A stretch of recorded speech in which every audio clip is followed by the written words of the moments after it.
My name is Martha Wilson, and at 67 years old, I never expected to be fighting back tears in my own living room because of my son's cruelty. After 32 years of teaching elementary school and carefully saving for retirement, I thought I'd earned some peace. But Gregory had other ideas. That Sunday when he asked me for money for the 10th time, something in me finally broke. His reaction to my refusal shattered what remained of our relationship, but ironically set us both free in ways I never imagined. If you're watching this, where are you from? Let me know in the comments, and don't forget to like and subscribe to hear how standing my ground changed everything. I spent over 3 decades molding young minds at Oak Ridge Elementary School. Those years were filled with alphabet songs, playground duty, and the innocent laughter of children. Teaching wasn't just my career, it was my calling. The modest salary never bothered me because I was rich in purpose. My husband Robert and I raised our 2 children in our small 3-bedroom house on Maple Street, the same one I still live in today. Robert worked as an electrical engineer at the local power company. We weren't wealthy, but we were comfortable. We saved diligently for retirement, put some aside for the kids' education, and even managed the occasional family vacation to Florida or the Grand Canyon. Life wasn't extravagant, but it was good. 5 years ago, Robert died unexpectedly from a heart attack. We had just celebrated our 40th wedding anniversary with a weekend trip to Cape Cod. He seemed perfectly healthy that Friday morning when he left to play golf with his friends. By afternoon, I was a widow. The insurance money and our savings gave me financial security, but nothing could fill the Robert-shaped hole in my life. Our daughter Allison is 39 now. She followed in her father's footsteps, becoming an environmental engineer. She married a wonderful man named Marcus, and they have twin girls who just started middle school. Allison calls me at least twice a week and visits monthly, even though she lives 2 hours away. She's always been my practical child, level-headed and responsible. Then there's Gregory. At 42, my son still hasn't found his footing in life. He was always the creative one, full of big ideas and dreams. In high school, he was the star of every theater production. We thought he might become an actor, but after dropping out of community college in his 2nd year, he bounced from job to job, scheme to scheme. His first request for financial help came when he was 23. He needed $2,000 to pay off some credit card debt. Robert and I agreed, thinking it was a one-time thing. Gregory promised to pay us back within 6 months. That money never returned. The second time was for his car repair, $1,500. The third was for rent when he was facing eviction, $2,700. Then came the investment opportunity in his friend's startup, $5,000. After that, it was bail money when he got arrested for driving under the influence, nearly $4,000. Robert handled most of these requests while he was alive. He was softer than me, always believing Gregory would eventually find his way. After Robert died, the requests continued. Back rent again. Car payments. A dental procedure not covered by insurance. Money to take his then-girlfriend on a special birthday trip. Each time, the amounts grew, and the stories became more elaborate. By the 9th time last Christmas, when he needed money to buy gifts for everyone, I was becoming increasingly concerned about enabling his behavior. I gave him a smaller amount than he asked for, and suggested we talk about financial planning in the new year. He seemed receptive, but that conversation never happened. My best friend Nancy, whom I've known since our teaching days, has been my rock through all of this. She lost her husband too, about 8 years ago, and understood my grief. But she never shied away from giving me straight talk about Gregory. "You're not helping him by being his personal bank," she told me over coffee one day. "You're just teaching him that he doesn't have to be responsible." Deep down, I knew she was right. But cutting off your child, even an adult child, goes against every maternal instinct. Every time I considered saying no, I'd remember him as a little boy, with his gap-toothed smile and endless questions about how the world worked. Through all these years and all these requests, I maintained one small personal indulgence: a weekly lottery ticket. Robert and I started the tradition on our 5th anniversary. Every Saturday morning, I'd stop at Lenny's Corner Market and buy just one ticket. It was more ritual than hope, a $5 connection to happier times. Little did I know how significant that small habit would become. The doorbell rang at 2 o'clock on a Sunday afternoon in early March. I wasn't expecting anyone, so I peered through the peephole, surprised to see Gregory standing there with a cardboard tray holding 2 coffee cups. He looked presentable, clean-shaven, hair neatly combed, wearing the blue sweater I'd given him for his birthday last year. "Mom!" he exclaimed when I opened the door, as if it had been months since we'd seen each other instead of just 3 weeks. "I brought you a caramel macchiato, extra hot, just how you like it." I accepted the coffee and his quick hug, noticing how he surveyed the living room as he entered. Nothing had changed since his last visit, but his eyes lingered on the small Tiffany lamp that had been Robert's mother's, and the antique clock on the mantel. "The place looks great, Mom. Have you been redecorating?" he asked, settling into Robert's old armchair. "No, everything's the same," I replied, taking my usual spot on the sofa. "How are things with you? How's the new job going?" Gregory had recently started working at an upscale restaurant downtown. According to him, it was just temporary until something in event management opened up. "It's fine, you know. The tips are decent." He took a sip of his coffee. "How's your arthritis? Is that new medication helping?" This concern for my minor health issues was unusual. Gregory typically didn't remember such details. I explained that yes, the medication was working well, and asked about his apartment situation. Last I knew, he was sharing a place with 2 roommates he'd met through a friend. "That's actually something I wanted to talk to you about," he said, leaning forward. "An incredible opportunity has come up, but I need to move fast on it." My heart sank. I knew this conversational path all too well. "You remember Jake from high school?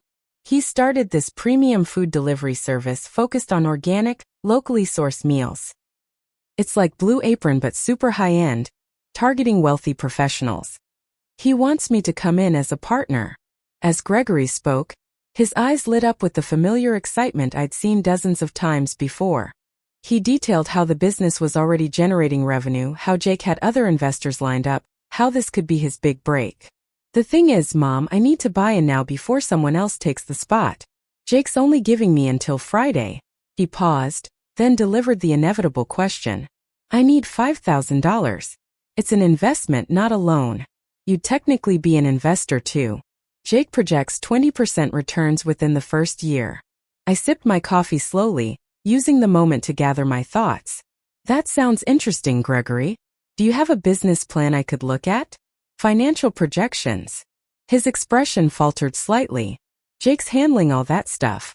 He's the numbers guy. I'd be doing marketing and client relations." "And who are the other investors?" I pressed gently. "Well, there's Jake's cousin who works in finance, and a couple of restaurant owners from downtown." His answers grew vaguer. "Look, Mom, I know what you're thinking, but this is different. This is a real opportunity." I set my coffee down. "Have you met with these other investors? Seen the commercial kitchen space? Reviewed the licensing requirements for food service?" Gregory's face began to tighten. He hadn't expected questions. He wanted what he always wanted: immediate agreement and a check. "Mom, there's not time for all that. The opportunity will be gone. Don't you trust me to know a good thing when I see it?" "I trust that you believe in this," I said carefully. "But Gregory, this is the 10th time you've come to me for significant financial help. The other 9 times, the money disappeared with nothing to show for it." His posture stiffened. "So you're keeping count now?" "I'm being realistic," I replied. "I've supported you in many ways over the years. But I think what you really need isn't more money from me. What if I help you put together a proper business proposal? Or connect you with Barbara's son who works in small business administration? He could help evaluate if this food delivery service is viable." Gregory's face flushed. "I don't need a babysitter, Mom. I need capital. This is a sure thing." "There's no such thing as a sure thing in business," I said, thinking of Robert's cautious approach to investments. "If you really want to do this, let's approach it properly." "There's no time." Gregory stood up, pacing now. "Why can't you just help me this once? You've got that emergency fund sitting there. This is an emergency for me." I felt a flash of hurt at his presumption about my finances. My retirement savings aren't for business ventures, Gregory. They're to ensure I don't become a burden to you or Allison in my old age. He scoffed. You've got a pension, Social Security, and this house is paid off. You're fine. I'm comfortable, not wealthy, I corrected him. And healthcare costs alone could wipe out my savings if I become seriously ill. So your hypothetical future medical bills are more important than my actual opportunity right now? His voice rose. That's just great, Mom. Really supportive. I took a deep breath. I'm sorry you see it that way. I'm trying to be responsible with my resources and help you in ways that will actually benefit you long term. Benefit me? He laughed bitterly. You just don't want me to succeed. You like having me dependent, coming back to beg for scraps. The unfairness of his accusation stung like a physical slap. For decades I'd supported this man, financially and emotionally. I'd celebrated his smallest victories and consoled him through countless failures and missteps. That's not true, Gregory, and you know it, I said, my voice quivering slightly. I want nothing more than to see you succeed. But throwing money at every new scheme isn't helping you build a stable life. Gregory's face darkened as he loomed over me, his 6-foot frame suddenly intimidating in my small living room. You've never believed in me, he said, his voice dropping to an accusatory growl. Dad would have helped me. He understood ambition. That mention of Robert weaponized against me broke something open inside. Your father worried constantly about your financial irresponsibility, I replied, standing up to face him. He just didn't want you to know. He was protecting you like I've been trying to do. Protecting me? Gregory laughed harshly. From what? Success? Independence? God, you're just a stingy old woman sitting on your money while your son struggles.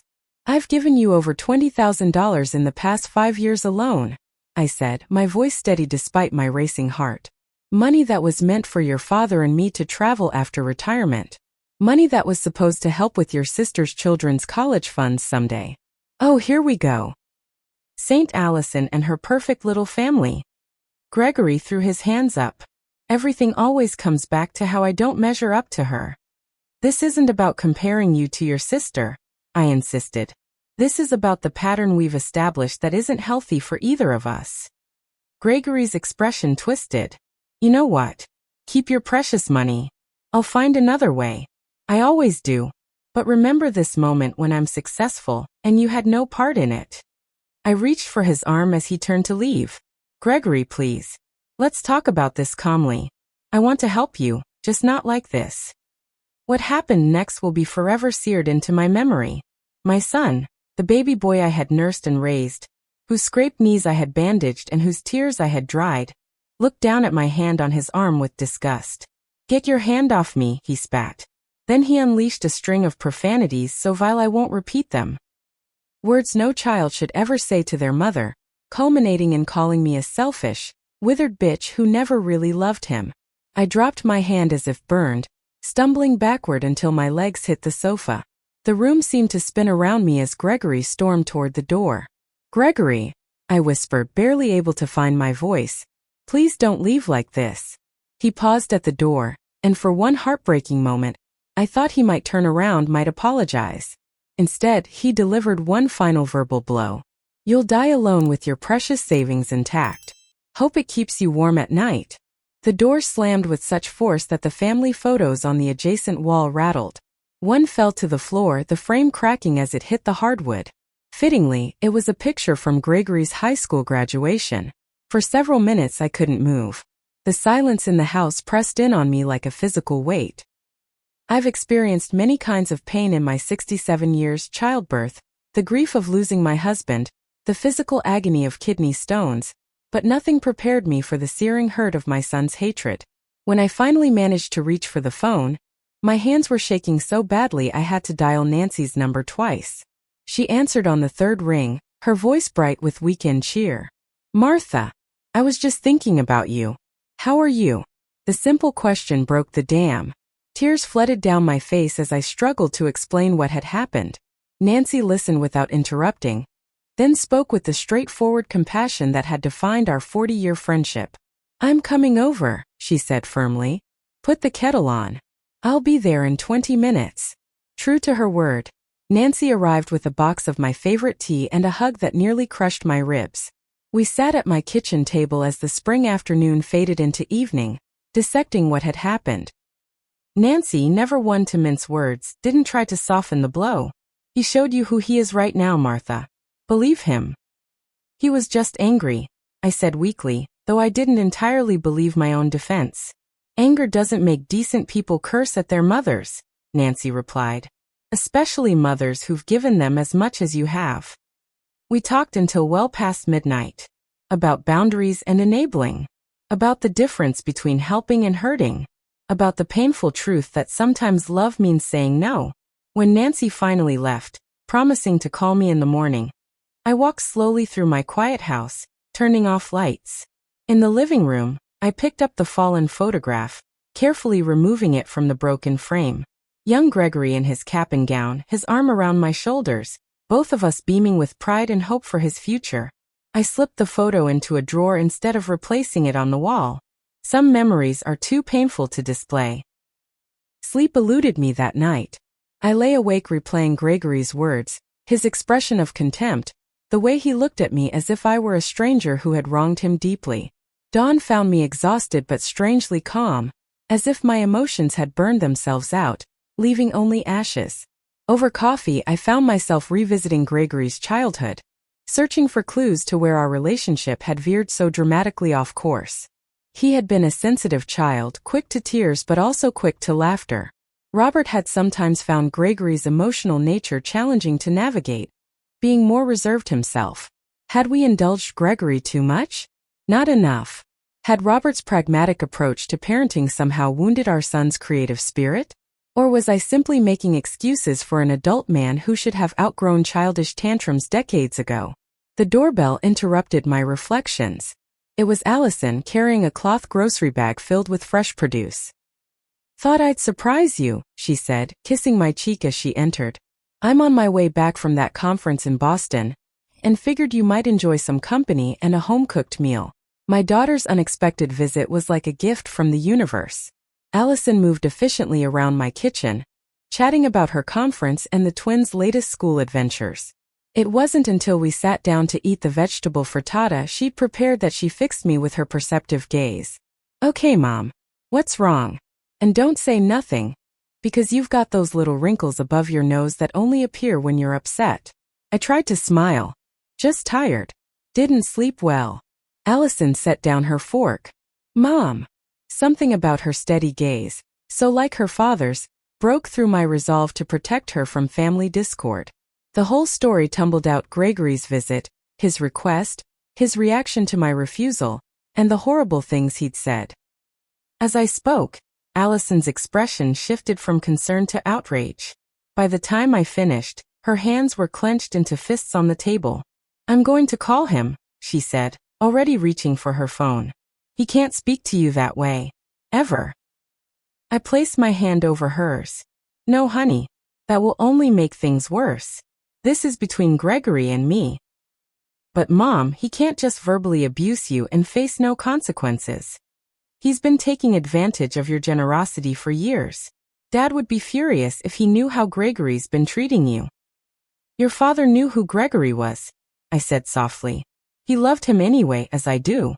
But you're right that this pattern can't continue.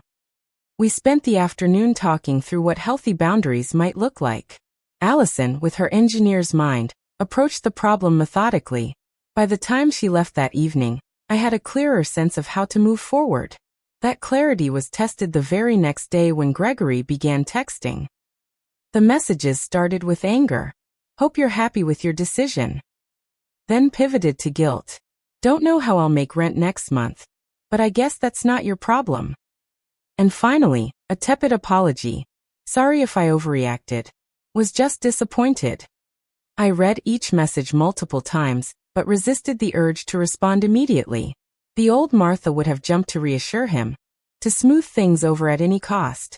The new Martha, still raw from his verbal assault, needed time.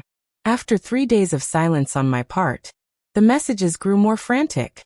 Mom, are you getting these? Are you seriously ignoring me? Fine. I said I was sorry. What more do you want? It was the last message that finally prompted my response. I need time, Gregory. What happened wasn't just a small disagreement. We'll talk when I'm ready. His reply came instantly. When will that be? I didn't answer. 2 weeks passed. I went through the motions of my daily routines: morning walks, volunteer hours at the library, coffee with Nancy, weekly calls with Allison. But Gregory's words echoed in quiet moments. You'll die alone. Selfish, withered bitch. The pain dulled slightly but never disappeared entirely. I mentioned the situation to Diane, a friend from my book club who worked as a therapist before retiring. We were shelving books together at the library when I cautiously broached the subject. Do you think I'm wrong to keep my distance? I asked, arranging mystery novels in alphabetical order. He is my son after all. Diane considered this thoughtfully. Being your son gives him a connection to you, Martha. Not a right to abuse you. Some distance might be the healthiest thing for both of you right now. But what if he really needs me? I pressed. There's a difference between needing support and needing a bailout, she replied.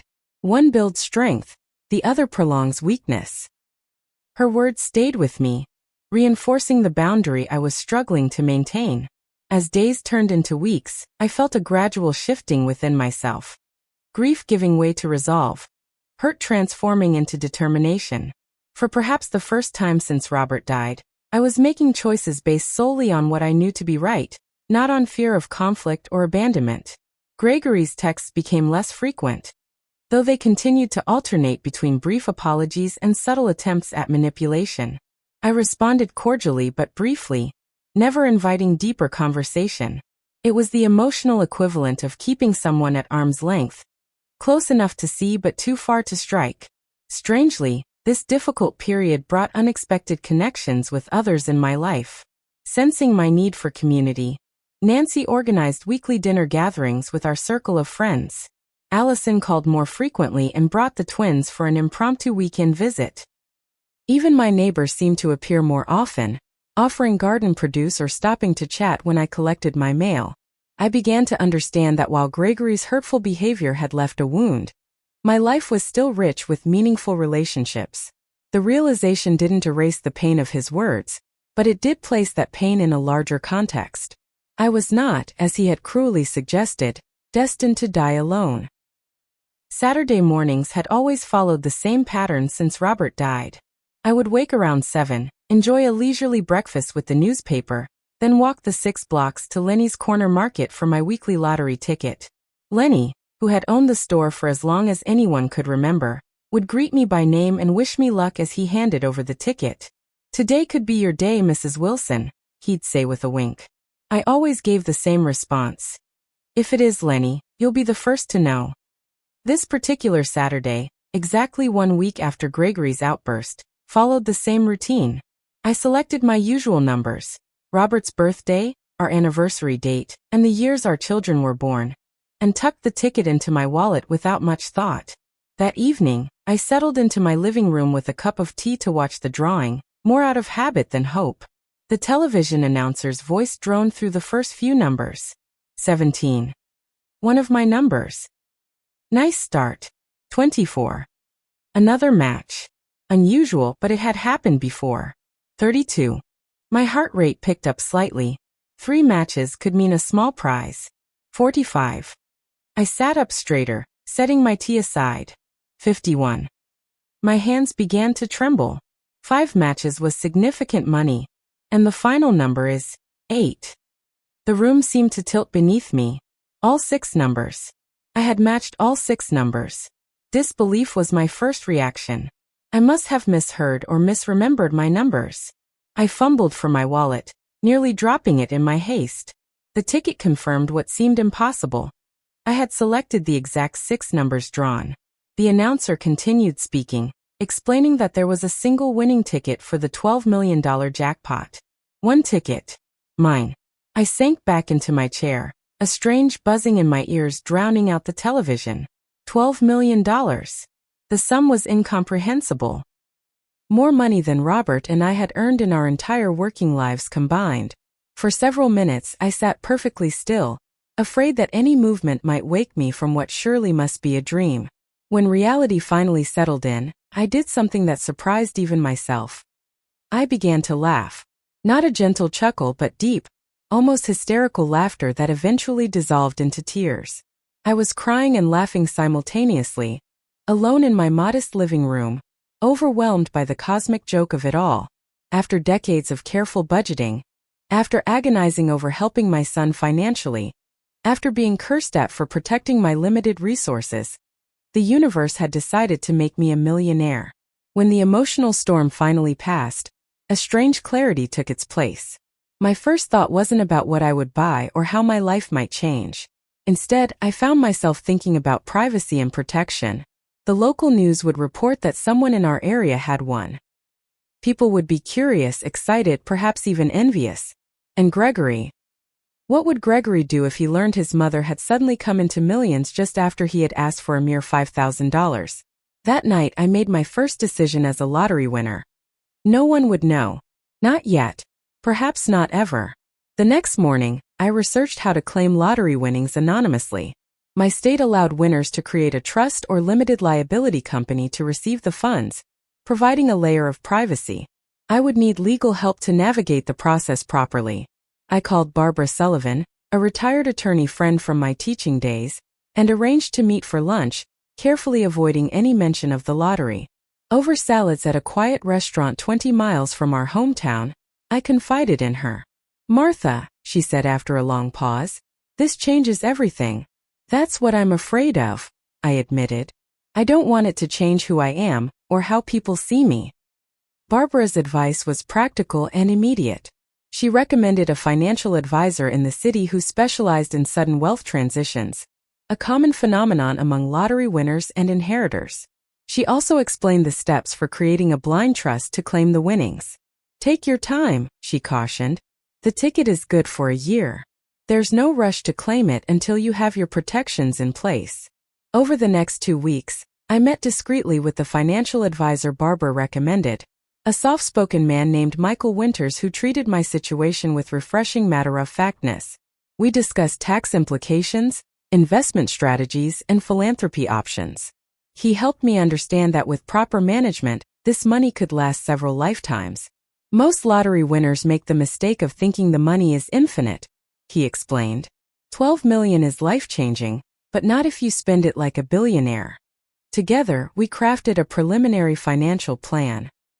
A diversified investment portfolio, a modest increase in my living expenses, significant charitable giving, and trusts for Allison's children's education. We also discussed a special provision for Gregory, though its exact form remained undecided.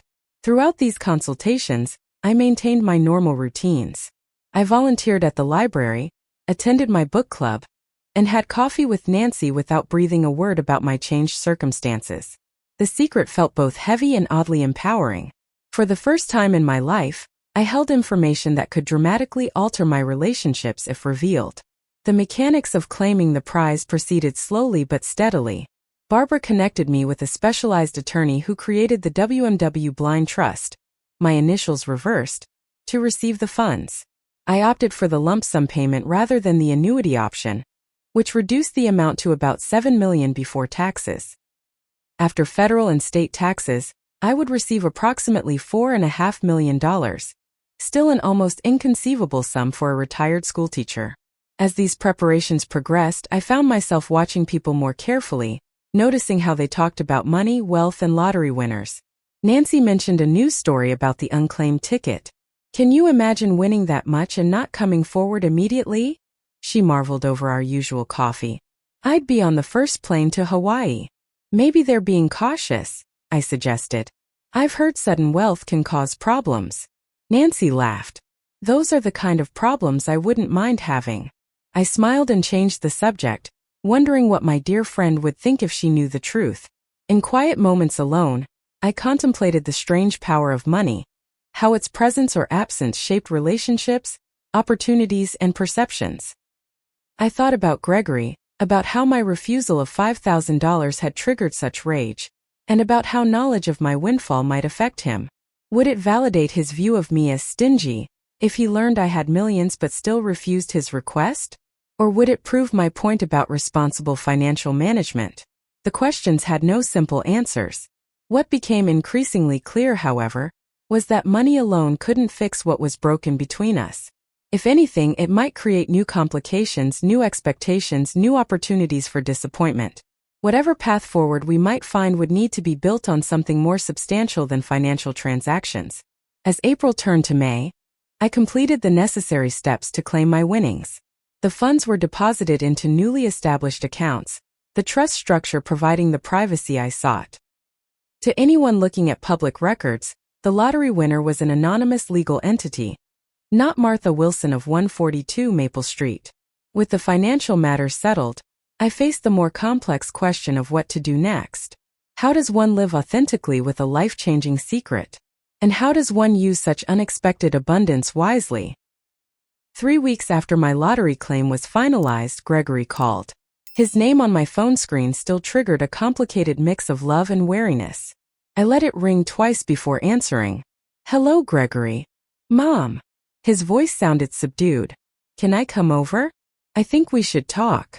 We arranged for him to visit the following afternoon. After hanging up, I paced my living room, rehearsing what I might say, trying to predict his approach. Would he apologize sincerely or merely go through the motions as a prelude to another request? Would he mention money at all? When the doorbell rang at precisely 2 o'clock, I took a deep breath before opening the door. Gregory stood on the porch looking uncharacteristically nervous, a small potted plant in his hands. "Peace offering," he said, holding out the African violet. "I remembered you had one like this when I was a kid." The gesture was unexpectedly thoughtful. I accepted the plant and invited him in, noticing he chose the sofa this time rather than Robert's chair. "Mom, I'm sorry about what happened," he began once we were seated. "The things I said were way out of line. You didn't deserve that." I nodded, waiting for him to continue.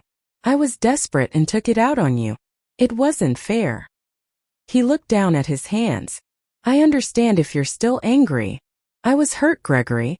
Deeply hurt. I kept my voice steady. "You spoke to me in a way no one should speak to another person, let alone their mother." He winced. "I know. I've been doing some thinking these past few weeks. About why I'm always in these financial emergencies. About why I expected you to solve them." The self-reflection was new and surprising. I felt a flicker of hope but remained cautious. "That's good, Gregory. What conclusions have you reached?" He shifted uncomfortably.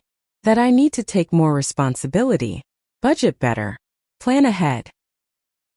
He paused, then added quietly, "And that I've been taking advantage of your generosity." I was touched by this admission but sensed there was more to this visit than apologies. "Thank you for recognizing that," I said. "It means a lot to me." Gregory nodded, then cleared his throat. "So, about that food delivery business with Jake." And there it was. Despite my new millionaire status, which Gregory knew nothing about, I felt the same old tension rising within me. "It's actually taking off," he continued. "Jake found another investor for my portion, but there's a second phase of expansion coming up. If I could get in with even $3,000, I'd have a small stake. Before my lottery win, I might have given in at this point, relieved that he was asking for less than before, grateful for the partial apology. But something had changed in me that had nothing to do with my bank balance. "Gregory," I said gently, "I'm not going to give you money for this venture." His face fell, though he seemed to have expected this answer. "I understand. I messed up too many times." "It's not about punishment," I clarified. "It's about what will truly help you in the long run. I believe in your creativity and your people skills. I want to support you in ways that don't involve writing checks." "Like what?" he asked, a hint of defensiveness returning to his voice. "Like helping you develop a personal budget, or connecting you with professional development opportunities, or simply being your mother, listening, encouraging, celebrating your successes." Gregory absorbed this in silence. Finally, he asked, "So that's it? No more financial help ever?" I chose my next words carefully. "I'm not saying never. But any future financial discussions would need to be part of a larger plan for independence, not emergency bailouts." He nodded slowly, disappointment evident but not the explosive anger of our last encounter. We talked for another hour, about his job, about a creative writing class he was considering, about Allison and the twins. The conversation felt different, more balanced somehow. I was his mother, not his bank, and surprisingly, that seemed to open space for more authentic connection. After Gregory left, I sat in my garden thinking about trust funds and conditions. Without revealing my lottery win, I had quietly established a trust for both my children. Allison's was straightforward. She would receive her portion upon my death, with special provisions for her children's education that could be accessed during my lifetime. Gregory's trust was more complex. Working with my attorney, I had created a structure that would match his earned income dollar for dollar up to a certain amount annually, provide health insurance coverage, and pay for education or professional training. But it would not provide lump sums or unrestricted cash. The trust would activate only after I had been deceased for 5 years, a buffer designed to prevent any suspicion about my sudden ability to create such a fund. In the meantime, I began my philanthropy work strategically and anonymously. I established a scholarship fund at the elementary school where I had taught, designated for children from low-income families. I made a substantial donation to the public library's literacy program. I funded renovations for the community center in the town's underserved neighborhood. Each donation was made through my trust, with stipulations against publicity. I didn't need my name on buildings or recognition at charity galas. The joy came from seeing the impact of these gifts, from knowing I was directing resources to places that truly needed them. For Allison, I found ways to help without revealing the full extent of my wealth. When she mentioned they were considering refinancing their mortgage to fund a kitchen renovation, I offered a small inheritance I claimed had come from an obscure aunt's investment that had matured.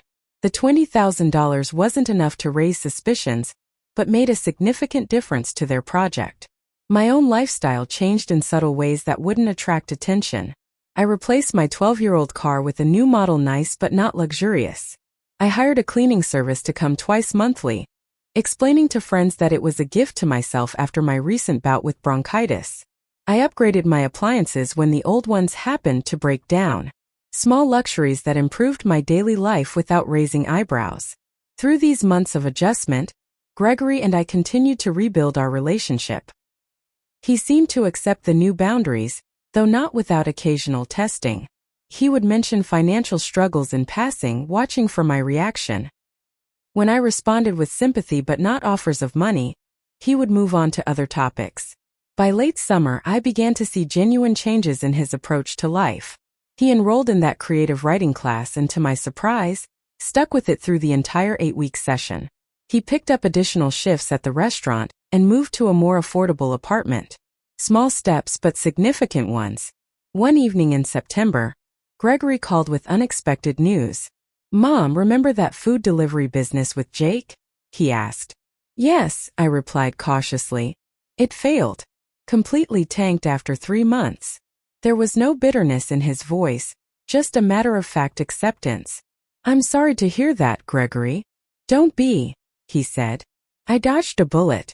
Jake's initial investors lost everything.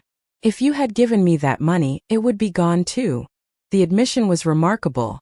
Not just the acknowledgement that I had been right, but his focus on my protection rather than his loss. "Sometimes the best investments are the ones we don't make," I offered.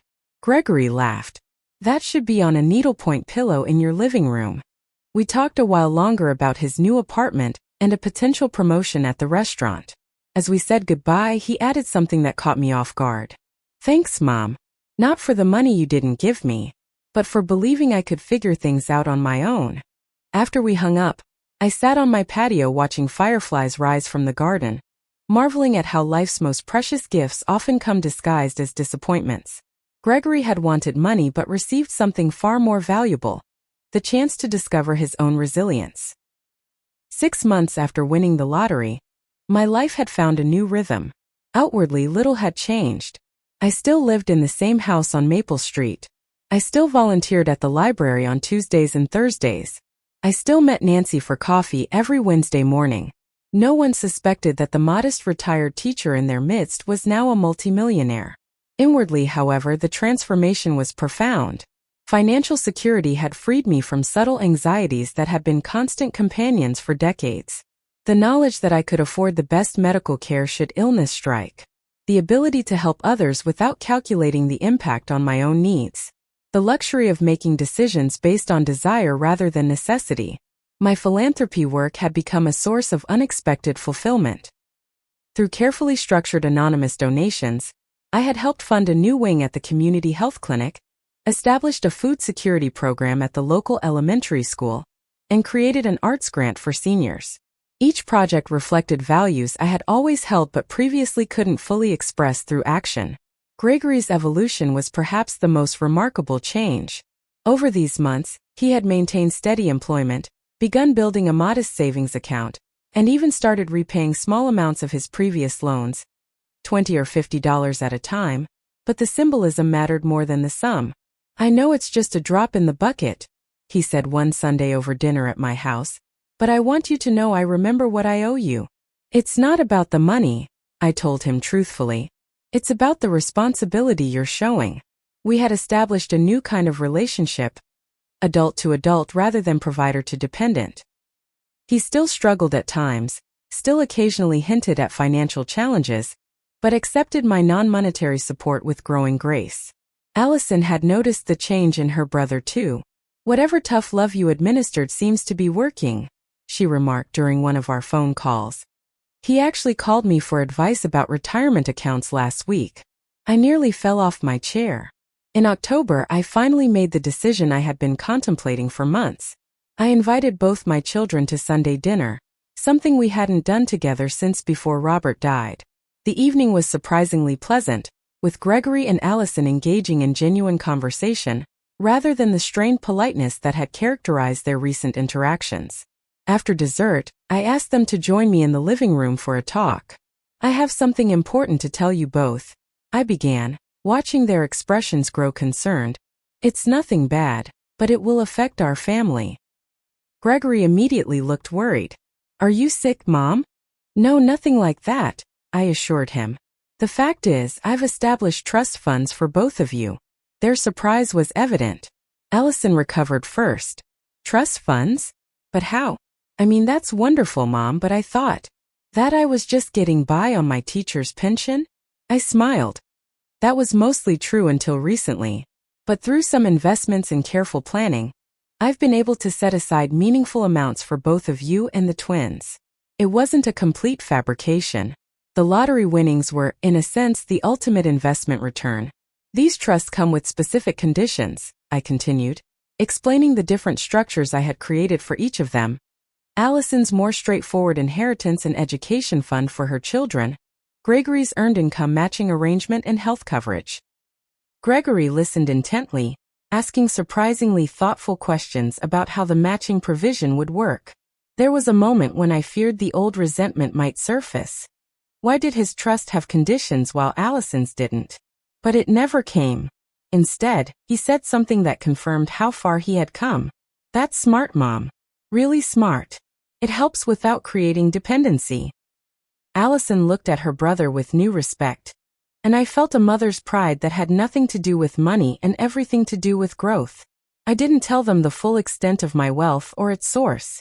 Some secrets serve a purpose, providing protection not just for the secret keeper, but for everyone involved. Perhaps someday I would share the complete story, but for now, this partial truth seemed the most loving choice. As the months passed and the one-year anniversary of my lottery win approached, I reflected often on the strange irony of it all. Gregory's hurtful words that Sunday afternoon had been the catalyst for boundary setting that ultimately strengthened our relationship. Then the lottery win, coming when it did, had tested my new resolve and deepened my understanding of wealth's true nature. I had learned that money amplifies what already exists. It doesn't fundamentally change who we are or solve relational problems. I had discovered that generosity feels most meaningful when it springs from deliberate choice, rather than obligation or manipulation. And perhaps most importantly, I had found that standing firm in difficult moments can be the greatest gift we give to those we love, even when it feels like rejection. On the anniversary of the win, I bought my usual weekly ticket from Lenny's Corner Market. He winked as he handed it to me. "Lightning never strikes twice, Mrs. Wilson," he said with his usual friendly banter. I smiled, thinking of the secret millions now quietly at work in our community. "Once is more than enough, Lenny. Trust me on that." That evening I sat on my patio watching the sunset paint the sky in shades of gold and pink. I thought about Robert, about how he would have handled this unexpected wealth. I liked to think he would have approved of my choices, the careful planning, the anonymous giving, the thoughtful provisions for our children. Gregory called just as the first stars were appearing. "Just checking in," he said. "Making sure we're still on for Sunday dinner." "Absolutely," I confirmed. "Allison and the family are coming too." "Great." "I'm bringing dessert." He paused. "And Mom? I've been meaning to tell you something.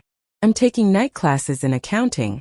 Figured it might help with the budget stuff we've been working on." As we said goodbye, I felt a sense of peace settle over me. The money that had come to me through pure chance was now purposefully directed, supporting my children's future, strengthening my community, and providing security for my remaining years. But the most valuable transformation had nothing to do with dollars and cents. It was the shift in how I saw myself and my relationships, the courage to set boundaries, the wisdom to help in ways that fostered independence rather than dependence, and the understanding that true wealth lies in connections built on mutual respect rather than financial transactions. So let me ask you, have you ever had to make a difficult decision that hurt in the moment but proved right in the long run? What boundaries have you established in your own relationships? I'd love to hear your thoughts in the comments below. And if this story resonated with you, please hit that like button and subscribe to hear more reflections from this journey we call life. Thank you for listening, and remember, sometimes the greatest gifts come disguised as disappointments.